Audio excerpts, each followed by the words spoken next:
Ya, nipo na Nasoro hapa, mmoja kati ya wataalamu wakubwa sana masuala ya teknoloji, na sasa mbobea zaidi kwenye engo za simu pamoja na makompyuta pamoja na kamera hizo. Kwa ni mtu ambaye huwa anafanya vizuri sana kwenye hizo engo. Sasa leo na swali hapa ambalo pengine na wewe unaweza likakufikirisha pia. Je, kwa current trend ya hizo smartphone zinavyozidi kutoka, je, hizo smartphone zinaweza zikachukua nafasi ya kamera? Kwa Nasoro atatupitisha hapa kwa zewe anavyofahamu, kwa sababu yeye ni mbobevu kwenye haya masuala. Karibu bwana Nasoro. Niseme tu asante sana bwana Selmi Julius. Ndiyo. Kiukweli hili swali ni nzuri sana, na kilichoamsha hasa mpaka ujio hili swali kuonekana kwenye ulimwengu wa leo ni kwamba teknolojia imekuwa kwenye simu kiasi cha kwamba sasa simu nazo zinaanza kupata kamera ambazo nzuri. Ndio maana kukaamka mjadala wa kwamba je, wengine wakiamini kwamba simu zinaweza zikarekodi video bora, simu zinaweza kufanya labda capturing photograph katika ubora. Okay. Lakini Nasoro tunaona sasa hivi watu wanarekodi, wana uwezo wa kushuti hadi movie kwa kupitia simu. Ndio maana msingi wa hili swali, kwa sababu kwa kale ndio nipo na Nasoro hapa atatupitisha kwenye msingi wa swali letu. Nasoro, karibu. Kiukweli asante sana, na nirudie kusema kitu ambacho nishakisema mwanzo kuhusiana na masuala ya cameras. Ni swali hili limezuka baada ya maendeleo ya teknolojia yaliyofanyika sana kwenye smartphone. Sasa hivi tunaona smartphone zinakuwa na cameras ambazo ziko well capable. Ni kamera ambazo zina uwezo mkubwa, nazo tunaziona zina record vizuri kiasi cha kwamba watu wanaanza kuwa na imani kwamba sihitaji labda professional camera kwa ajili ya kufanya labda shughuli za maeneo kama maukumbi mbalimbali tofauti, labda moving camera shooting zile. Kuna watu wanaamini kwamba hatuhitaji tena zile cameras, wanaamini kwamba kamera za simu zilizokuwepo zenyewe zinatosha. Lakini mimi niseme tu wazi kwamba bado kamera za simu hazijafikia kiwango cha kufikia cha professional cameras. Ndio. Labda una swali la kuendelea? Sasa hapa kuna miongoni mwa maswali ambayo labda naweza nikakuuliza kwa labda tuangalie kwenye masuala ya sensor. Je, ukubwa wa sensor smartphone unaweza kulingana na DSLR au mirrorless kwenye ukubwa wa sensor? Kiukweli kwenye ukubwa wa sensor za professional cameras kwa kweli ni kubwa sana. Sensor zake ni kubwa kiasi cha kwamba zinatupa capability ya kuweza kurecord kwenye full frame. Ndio. Tunakuwa na uwezo wa kurecord kwenye full frame, ingawa licha ya kwamba at most times simu nazo zinaonekana nazo speed zina sensor kubwa, hata kama simu lakini zitakuwa na 50 megapixels na 200 megapixels kama masimu ya Samsung haya, lakini bado hayajafikia uwezo wa sensor za camera. Sensor za camera ni kubwa mno, yani sensor zake zina uwezo wa kuchukua colors more kuliko sensor za simu. Dynamic range yake ni kubwa, picha safi zaidi usiku. Ndio. Kule ni sana kunakuwa na utofauti mkubwa unapokuja ni kwamba kwenye simu software inatumika zaidi kufanya picha ndio ionekane kuwa bora katika upande wa dynamic range ya coloring, katika upande wa picha ngavu usiku. Mfano tunaona Google Pixel wanatumia AI zaidi kuimarisha uangavu wa picha ikiwa usiku. Ndio. Mfano bokeh au tunazungumzia masuala yale ya autofocus. Tunaona ni software ndizo zinazojaribu kufanya ubora wa zile picha kwenye simu, lakini kwenye professional cameras hizi ni like tunazungumzia actual hardwares actual hardware ambazo zina kazi ya kufanya hivi vitu, na ndio maana zenyewe zinakuwa na picha safi wakati wa usiku, mwangaza mwingi, dynamic range ya mwangaza ni kubwa, lakini pia hata auto focus yake tunaona kwenye movies, kwenye sehemu za segments za auto focus, maana yake ku focus part A na part B, shifting ya hizi focus, tunaona kwamba haya makamera makubwa professional cameras zinafanya vizuri kuliko simu. Sasa kuna vitu ambavyo wewe unajiuliza, kuna kitu kinaitwa optical zoom na digital zoom. Ndio. Bila shaka unazifahamu. Optical zoom na digital zoom, sio? Sasa kama unazifahamu hizo optical zoom na digital zoom, unaweza kunipa tofauti halisi ni ipi? Kiukweli tunapozungumzia kuhusu optical zoom, hapa tunazungumzia lens halisia, physical lens, ambazo hizi ndio zinakuwepo kwenye kamera hizi tunazozungumzia. Sasa utofauti mwingine unaopatikana kwenye hizi optical na digital is more software ndio inayo zoom, yani software ndio inayofanya kazi ya kuzoom.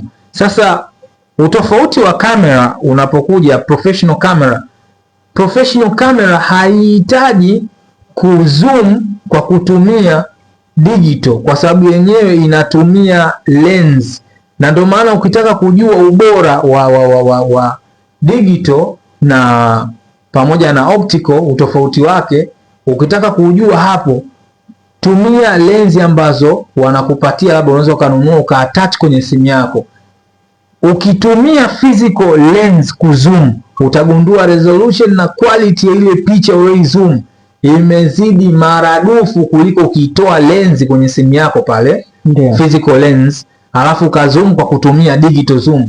Digital zoom ita zoom ndio, lakini picha itahitaji kwenda kuwa processed tena kwenye AI. Mfano kama tunaona Samsung Google Pixel saizi, Google Pixel 10 zimetoka, zina digital zoom ambayo ina zoom alafu inaipeleka picha kuprocessiwa kwenye AI kuja katika huo ubora.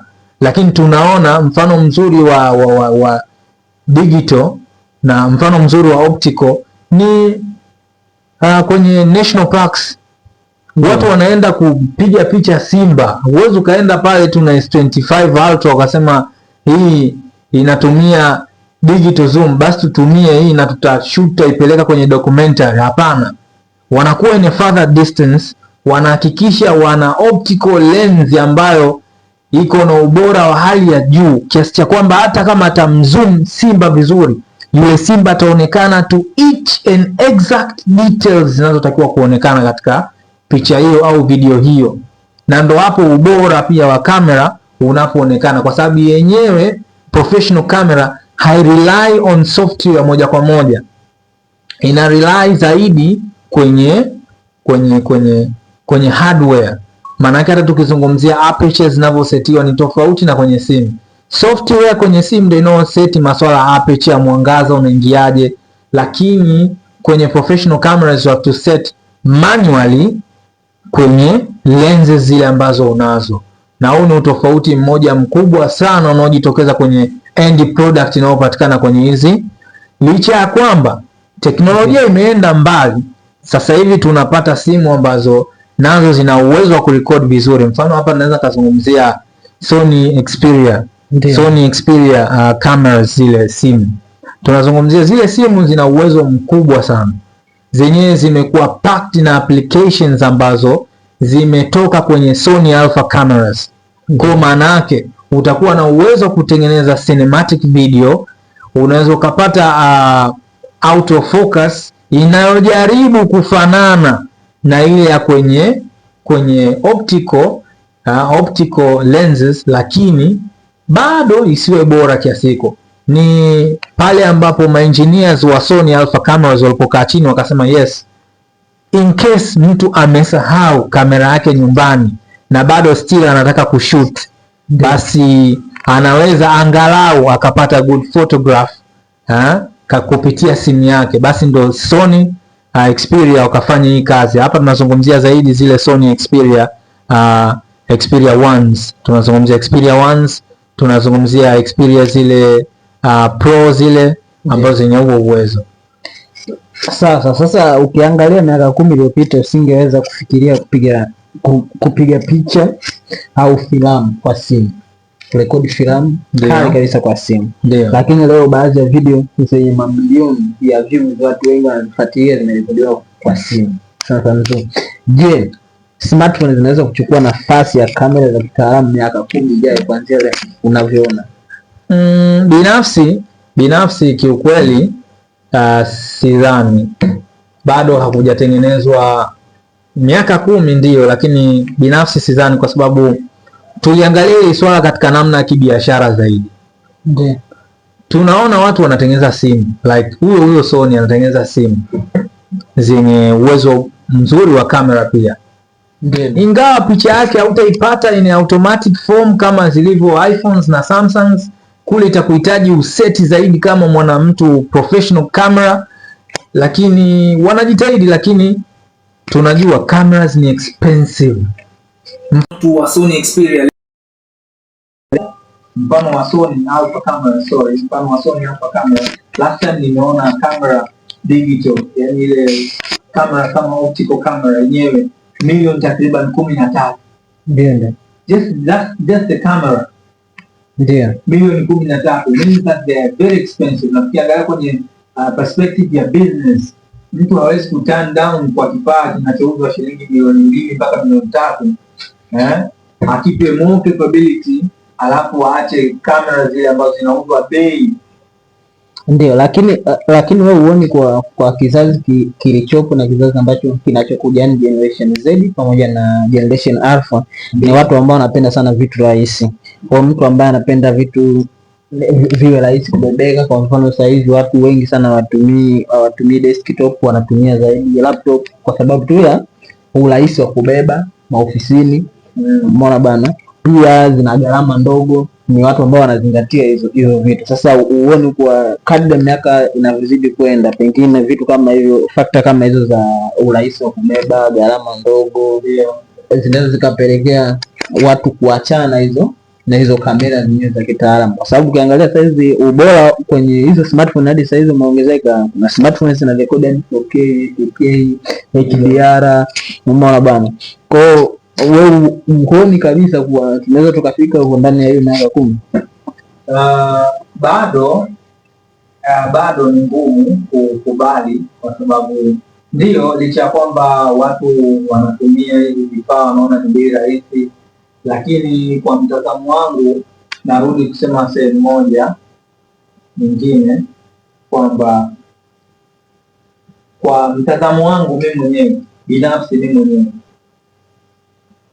these smartphones zenyewe ni nzuri for content creating, ambao tunaona sasa content creators wako wengi kwa maudhui madogo, lakini tukifikia kwenye ngazi ya filamu, ngazi ya filamu, cinematography, tunapoizungumzia hasa cinematography, huu ni ulimwengu ambao ni tofauti. Kwa hiyo sasa itamlazimu mtu anayetaka kutengeneza film zenye ubora, maana yake atatakiwa atumie kamera zenye ubora, lakini kwa maudhui atakaokwenda tu kwenye social media mbalimbali, kwenye platform mbalimbali tofauti, simu zitakuwa ni nzuri, zitakwenda katika huo mtazamo, zitatumika, lakini kwenye maudhui ya film recording, kiukweli professional cameras zitabaki pale pale, kwa sababu kuna makamera na uwezo wa kurekodi katika uwezo wa hali ya juu zaidi. Mfano tunazungumzia IMAX cameras, ni cameras ambazo zina uwezo wa kurekodi katika ubora wa hali ya juu.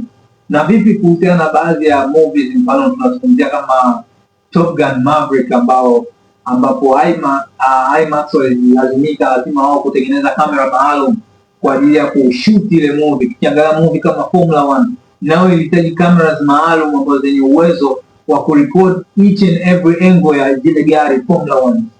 Sasa kwa hiyo maana yake simu hazijafikia uwezo huo.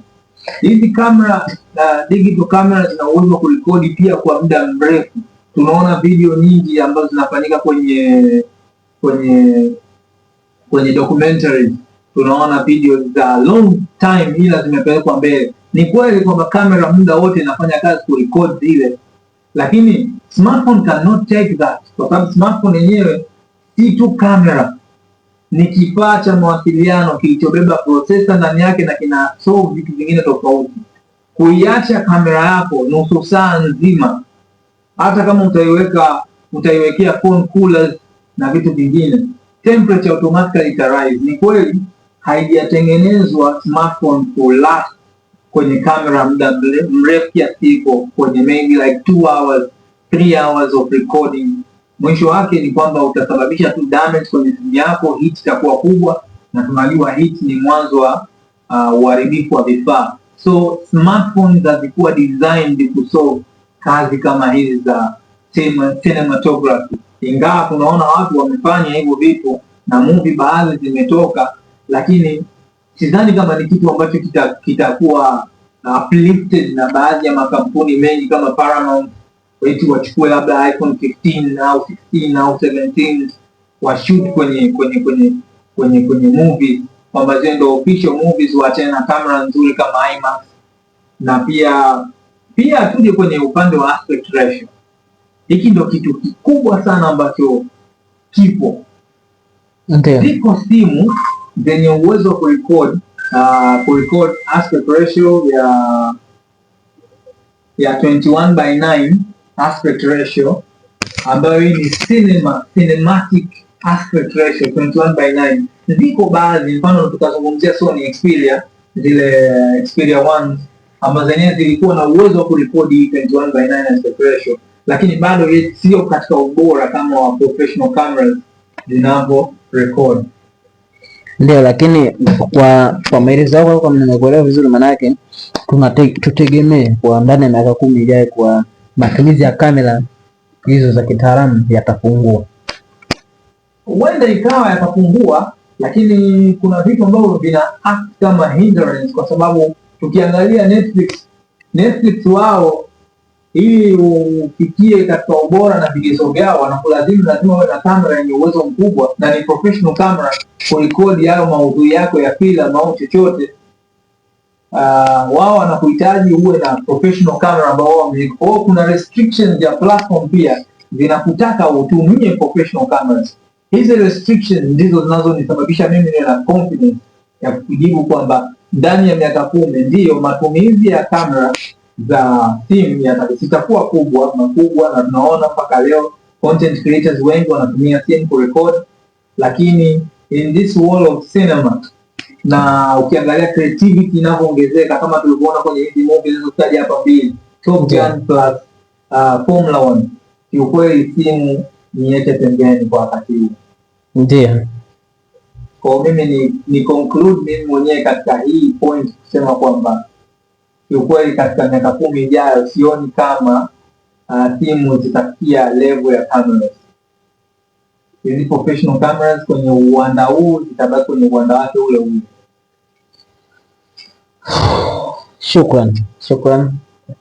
Shukran sana, na nahisi mtazamaji wetu ameweza kutuelewa, lakini wewe uko upande gani, kwa smartphone au kamera za kitaalamu? Andika maoni yako hapo chini, usisahau kusubscribe, kulike, comment na kushare